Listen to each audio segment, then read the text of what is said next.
चलिए दोस्तों, राजस्थान में अपवाह तंत्र के बारे में देखते हैं। अपवाह तंत्र, तो राजस्थान को अपवाह तंत्र की दृष्टि से 3 भागों में विभक्त किया जाता है। एक तो आंतरिक अपवाह तंत्र है, ये कुल अपवाह तंत्र का 60% है। फिर बंगाल की खाड़ी का अपवाह तंत्र है, ये कुल अपवाह तंत्र का 23% है। और अरब सागरी अपवाह तंत्र, ये 17% है कुल अपवाह तंत्र का। आंतरिक अपवाह तंत्र में सबसे पहली जो नदी है वो घग्गर नदी आती है। यह हिमाचल प्रदेश में शिवालिक श्रेणी के कालका नामक स्थान से निकलती है तथा राजस्थान में हनुमानगढ़ जिले के टिब्बी नामक स्थान से प्रवेश करती है। हनुमानगढ़ एवं गंगानगर से प्रवाहित होते हुए पाकिस्तान में अनेक धाराओं के रूप में विभक्त होकर लुप्त हो जाती है, जहां इसके अपवाह क्षेत्र को हरका के नाम से जाना जाता है। पुराने समय में अधिक बहाव के समय इसका जल पाकिस्तान के फोर्ट अब्बास तक पहुंच जाता था। गंगानगर एवं हनुमानगढ़ में इस नदी के पाट को नाली कहा जाता है। नाली, हनुमानगढ़ इस नदी के तट से नीचे बसा हुआ है, इसलिए अधिक बहाव के समय यहाँ बाढ़ की स्थिति उत्पन्न हो जाती है। गंगानगर और हनुमानगढ़ जिले का उपजाऊ मैदान घग्गर की बाढ़ों से ही निर्मित हुआ है। यह प्राचीन वैदिक कालीन सरस्वती नदी के पेटे में प्रवाहित होती है ना। ये प्राचीन वैदिक कालीन सरस्वती नदी थी, उसके पेटे में प्रवाहित होती है। इसे मृत नदी, नट नदी, द्रुदानी के नाम से भी जाना जाता है, दृशदानी के नाम से भी जाना जाता है। तो इसे मृत नदी, नट नदी और दृशदानी के नाम से भी जाना जाता है। यह राजस्थान में बहने वाली नदियों में एकमात्र ऐसी नदी है जो हिमालय से निकल कर आती है तथा आंतरिक अपवाह की नदियों में एकमात्र ऐसी नदी है जो राज्य के बाहर से निकल कर आती है। काकने या मसुरदी ये नदी देखते हैं तो यह जैसलमेर में कोठारी गांव से निकलकर भुज झील में गिरती है।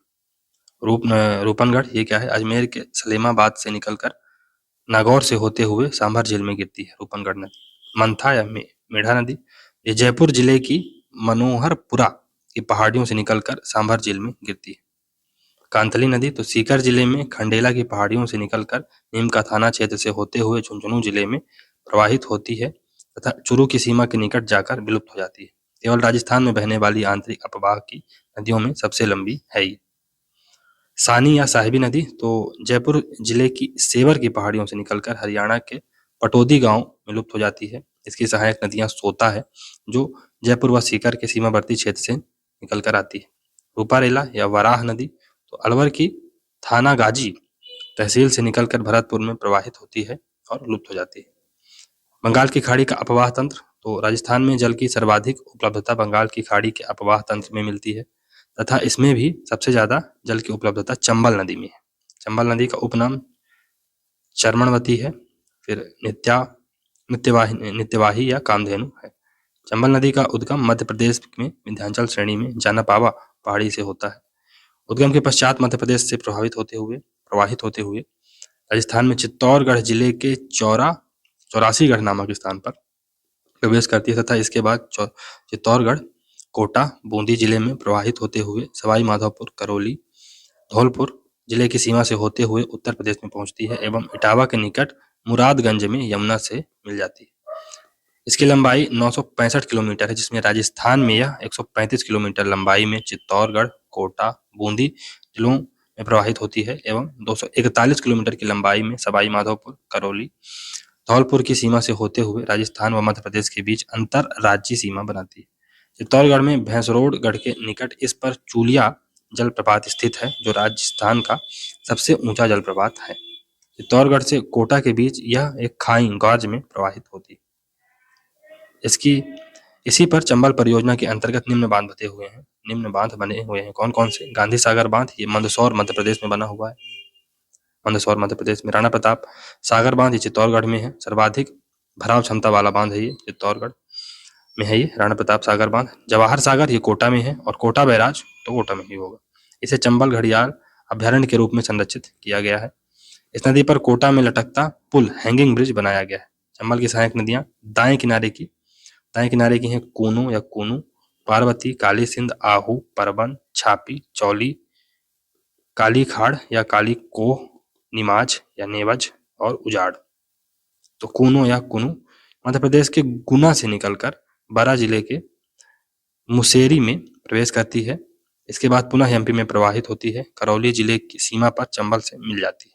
पार्वती नदी, यह एमपी में सीहोर की पहाड़ियों से निकलती है तथा राजस्थान में बरा जिले के करियाहट में प्रवेश करती है एवं सवाई माधोपुर जिले के पालिया गांव में चंबल से मिल जाती है। बरा में इसके साथ बैथली, लहासी, अंधेरी, बिलास आदि नदियां मिलती हैं। काली सिंध तो यह मध्य प्रदेश के देवास के बागली नामक स्थान से निकलती है तथा राजस्थान में झालावाड़ के रायपुर में प्रवेश करती है एवं कोटा जिले के नेरा या नेरा में चंबल से मिलती है। इसकी सहायक नदियां आहू और परवन है। आहू नदी तो यह प्रवेश के सुसनेर से निकलती है तथा झालावाड़ जिले के नंदपुर में प्रवेश करती है तथा झालावाड़ के गागरोन में काली सिंध के साथ मिलती है, जहां आहू और काली सिंध के संगम पर गांगरोन किला स्थित है। परवन नदी यह मध्य प्रदेश से निकलकर बरा जिले से प्रवाहित होती हुई पालायता के निकट काली सिंध से मिलती है। इसकी सहायक नदियां काली खाड़ या नेवज हैं, काली खाड़ व नेवज हैं। बरा जिले में यह शेरगढ़ अभ्यारण्य से गुजरती है। शेरगढ़ का किला इसी के किनारे पर स्थित है। शेरगढ़ का किला इसी के किनारे पर स्थित है।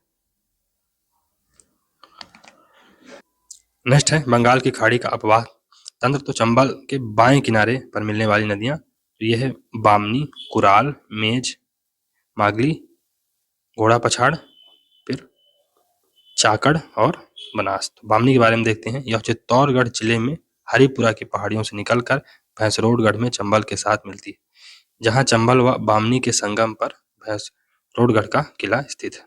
कुराल तो ऊपरमाल के पठार से निकलकर कोटा में प्रवाहित होते हुए चंबल से मिलती है।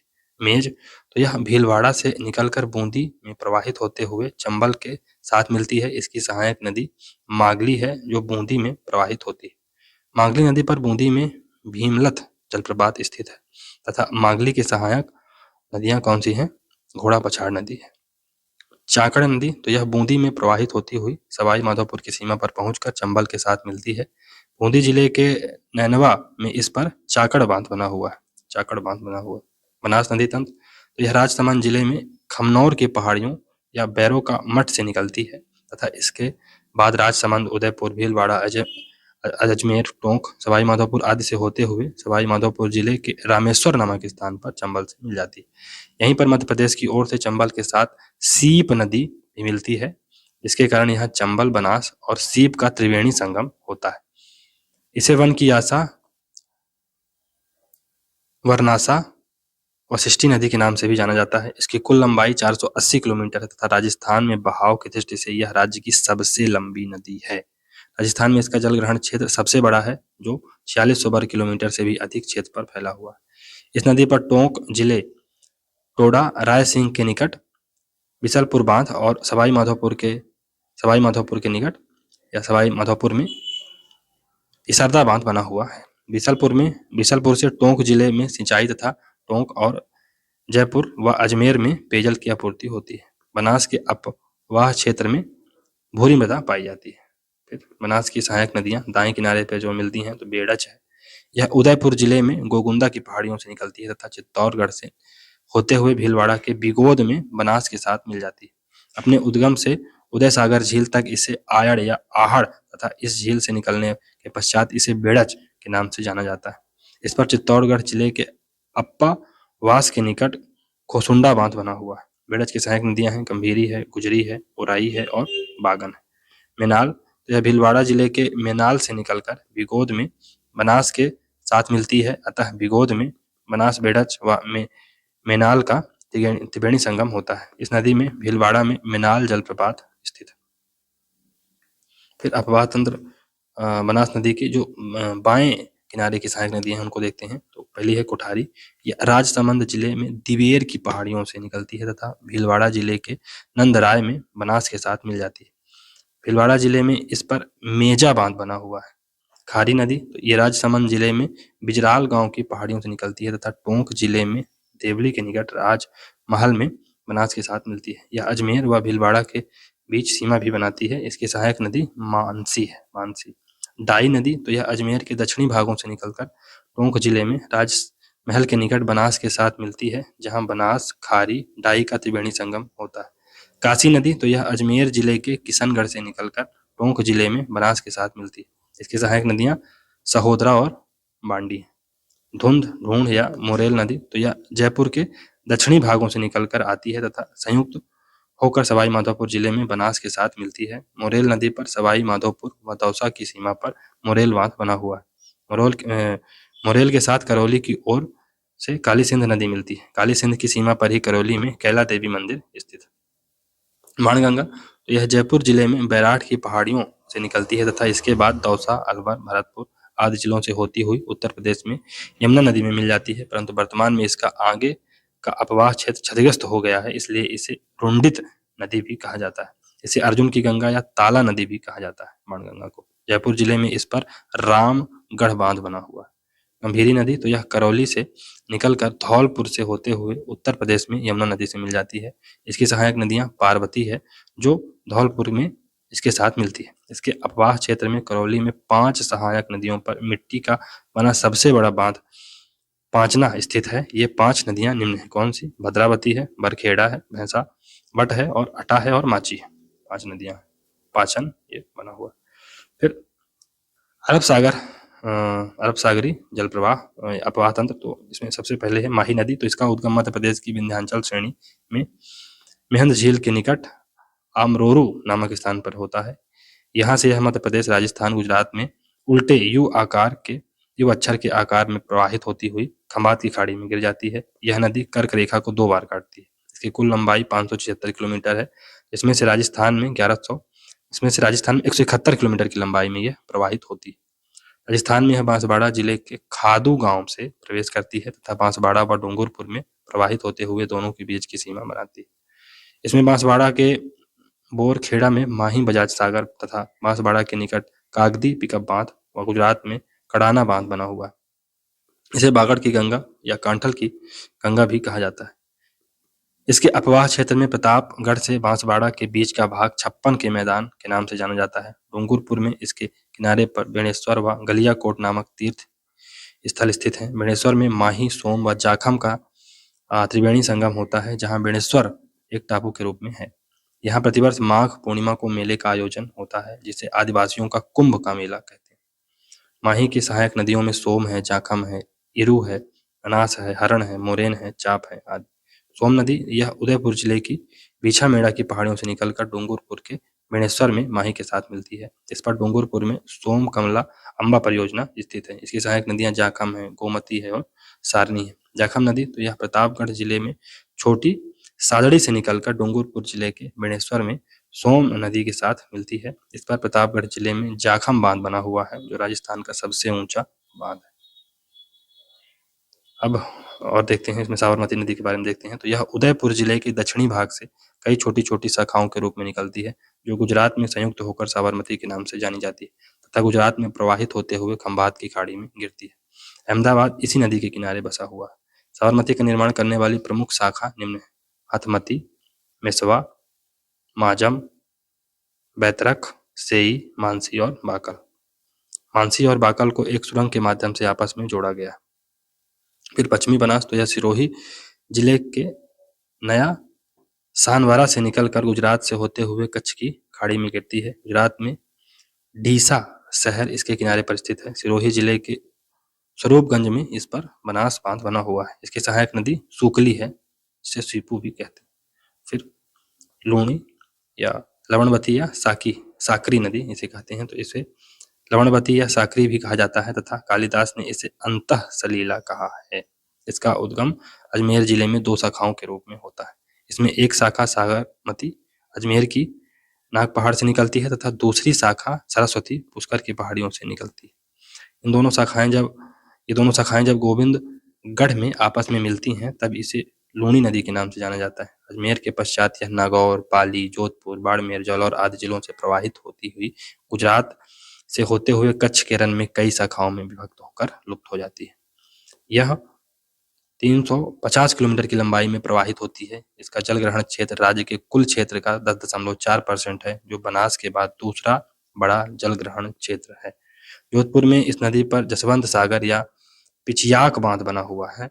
बलोतरा तक इस नदी का जल मीठा रहता है, इसके बाद खारा हो जाता है। बाड़मेर में रंगाई छपाई उद्योग के कारण इस नदी का जल प्रदूषित हो गया है। लूणी की सहायक नदियां कौन कौन सी हैं? तो जोजड़ी है, लीलड़ी है, बाणी है, गुहिया है, सुकड़ी है, मीठड़ी है, जवाई है, खारी है, सागी है।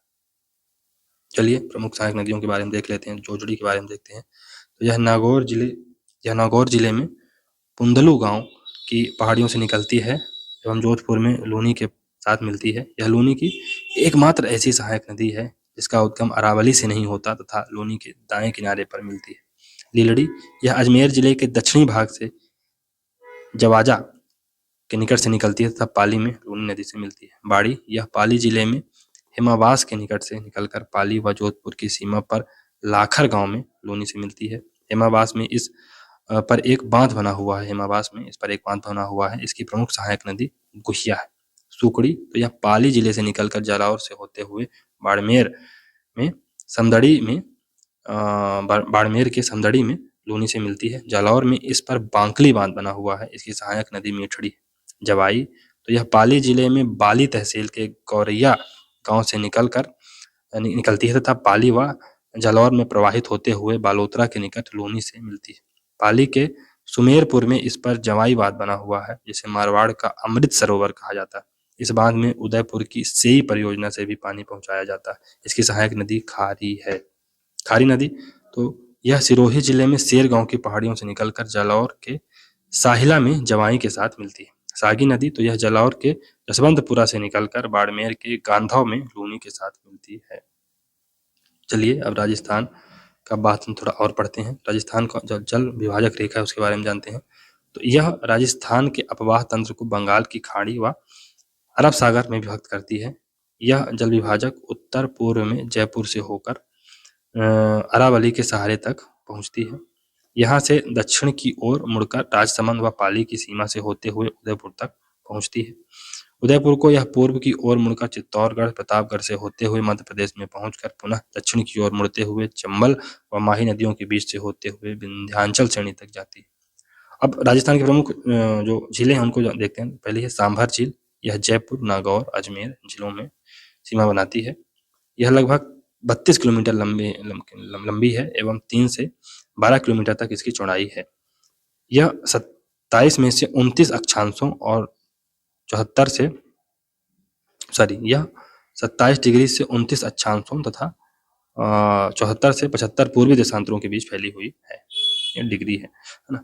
यह एक प्लाया झील है जिसमें रूपनगढ़, मंथा, खारी, खांडेल नदी गिरती हैं तथा नलियासर एवं बाड़ी नाला आदि बरसाती नाले भी गिरते हैं। तो प्लाया नदी क्या होती है, इसको हमने एक राजस्थान का जो भौगोलिक विभाजन में हमने लेक्चर लिया था, 1 घंटे का था, उसमें हमने बताया है प्लाया झील क्या होती है, तो कृपया उसको रेफर करें। बिजौलिया शिलालेख के अनुसार इसका निर्माण वासुदेव चौहान ने करवाया था। शीत ऋतु में यहाँ फ्लेमिंगो नामक प्रवासी पक्षी भी आते हैं। यह देश के आंतरिक भागों में स्थित सबसे बड़ी खारे पानी की झील है। यहाँ नमक उत्पादन का कार्य केंद्र सरकार के उपक्रम हिंदुस्तान साल्ट लिमिटेड की सहायक कंपनी सांभर साल्ट लिमिटेड द्वारा किया जाता है। रिडवाना झील, तो यह भी एक प्लाया झील है। यहाँ पर भी राज्य सरकार द्वारा Rajasthan state chemicals work limited की स्थापना की गई है। यहाँ से अखाद्य श्रेणी का सोडियम सल्फेट उत्पादित किया जाता है। पचपदरा झील, ये बाड़मेर में है। यहाँ से प्राप्त नमक में 98% तक सोडियम क्लोराइड होता है, खाने योग्य नमक। यहाँ नमक उत्पादन का कार्य खारवाल जाति के लोग करते हैं। नमक के क्रिस्टल बनाने हेतु ये मोरली झाड़ी की टहनियों का प्रयोग करते हैं। अन्य झीलें तो कनौद है, ये जैसलमेर में है, कनौद जैसलमेर, फलोदी जोधपुर, लूणकरणसर ये बीकानेर में है, ताल छापर चुरू, रैवासा और कोछोरो ये सीकर में। डेगाना, कुचामन, नवा और पर्वतसर ये नगौर में है। फिर मीठे पानी की झीलें हैं, तो पहली है राजसमंद, ये राजसमंद में ही है। इस झील का निर्माण महाराणा राज सिंह ने 1562 ईस्वी में गोमती नदी पर बांध बनाकर करवाया था। इस झील का उत्तरी किनारा नौ चौकी पाल के नाम से जाना जाता है, जहां संगमरमर के 25 शिलालेखों पर रणछोड़ भट्ट द्वारा संस्कृत भाषा में रचित राज प्रशस्ति मेवाड़ का इतिहास उत्कीर्ण है। जयसमंद झील, तो इसे ढेबर झील भी कहते हैं। इसका निर्माण महाराजा जयसिंह द्वारा 1685 से 1991 की अवधि में गोमती नदी पर बांध बनाकर करवाया गया था। यह एशिया की सबसे बड़ी दूसरी कृत्रिम झील है। इस झील के बीच 7 छोटे बड़े टापू स्थित हैं, जिन पर भील व मीणा जनजाति के लोग निवास करते हैं। इनमें से सबसे बड़ा टापू बाबा का भांगड़ा तथा सबसे छोटा टापू प्यारी है। इस झील से सिंचाई हेतु श्यामपुरा व भाट नामक 2 नहरें निकाली गई। पिछोला झील, तो इस झील का निर्माण महाराणा लाखा के शासनकाल में एक बंजारे द्वारा करवाया गया। झील के निकट पिछोली गांव स्थित है, जिसके कारण इसका नाम पिछोला पड़ा। इस झील में सीसा रमा व बुझड़ा नदी का पानी आता है। सीसा रमा व बुझड़ा नदी का पानी आता है। झील के बीच जग मंदिर, जगनिवास नामक 2 महल बने हुए हैं, जो वर्तमान में लेक पैलेस होटल के रूप में संचालित है। यहाँ मुगल शासक शाहजहां द्वारा अपने विद्रोह काल में शरण ली गई थी। इस झील को एक नहर के माध्यम से फतेह सागर झील से जोड़ा गया है। फतेह सागर झील, तो इस झील का प्रारंभ जो निर्माण प्रारंभ में महाराणा जयसिंह द्वारा 1687 में करवाया गया था, परंतु बाद में 1888 में महाराणा फतेह सिंह द्वारा इसका पुनर्निर्माण करवाया गया। इस झील के निर्माण हेतु बांध बनाने के लिए शिलान्यास ड्यूक ऑफ कनॉट द्वारा किया गया, इसलिए इसे कनॉट बांध भी कहा जाता है। इस झील में एक सौर वेधशाला की स्थापना की गई है। झील के बीच एक टापू है, जिस पर नेहरू उद्यान है। यह एक नहर व स्वरूप सागर झील के माध्यम से पिछोला झील से जुड़ी हुई है। स्वरूप सागर झील ये उदयपुर में है। इसका निर्माण महाराणा स्वरूप सिंह द्वारा 1857 में करवाया गया था। यह पिछोला तथा फतेह सागर झील को आपस में जोड़ती है।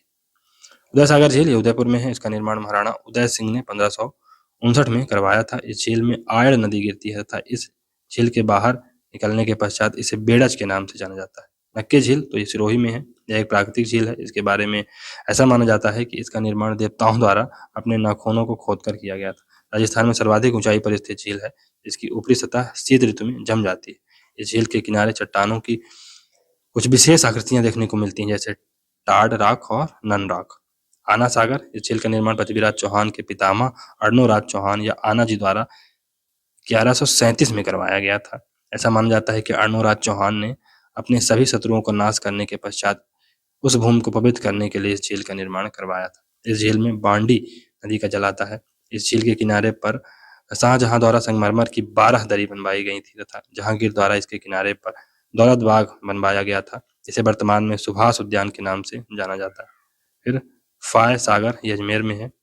इसका निर्माण अकाल राहत के कार्य के दौरान इंजीनियर फाय के निर्देशन में बांडी नदी पर बांध बनाकर किया गया था। पुष्कर झील, ये पुष्कर अजमेर में है। यह एक प्राकृतिक झील है, जिसे सबसे ज्यादा पवित्र झील माना जाता है। यहाँ कार्तिक पूर्णिमा पर मेले का आयोजन किया जाता है और दीपदान किया जाता है। इस झील के निकट राज्य का पहला ब्रह्मा मंदिर स्थित है। दूसरा ब्रह्मा मंदिर आसोतरा में है। कोलायत झील, ये बीकानेर में है। यहाँ पर भी कार्तिक पूर्णिमा पर दीपदान किया जाता है। झील के किनारे महर्षि कपिल मुनि का आश्रम है। कायलाना झील, ये जोधपुर में है। इस झील में इंदिरा गांधी नहर परियोजना से राजीव गांधी लिफ्ट नहर के माध्यम से पानी की आपूर्ति की जाती है। इस झील से जोधपुर शहर को पेयजल प्राप्त होता है। बालसमंद झील, ये जोधपुर में है। इसका निर्माण गुर्जर परिहार शासक बालक राव द्वारा किया गया था।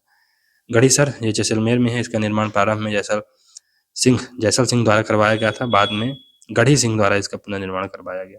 यहाँ 2021 में लेजर वाटर शो शुरू किया गया। अन्य झीलें, तो मोती झील है, बंद बरेठा झील है, फिर सिलीसेड जैत सागर, सिलीसेड ही अलवर में है। जैत सागर, कनक सागर और नौलखा बूंदी में है। एडवर्ड सागर गैब, ये डूंगरपुर में है। सरदार समंद, ये पाली में है। और मान सागर, ये जयपुर में।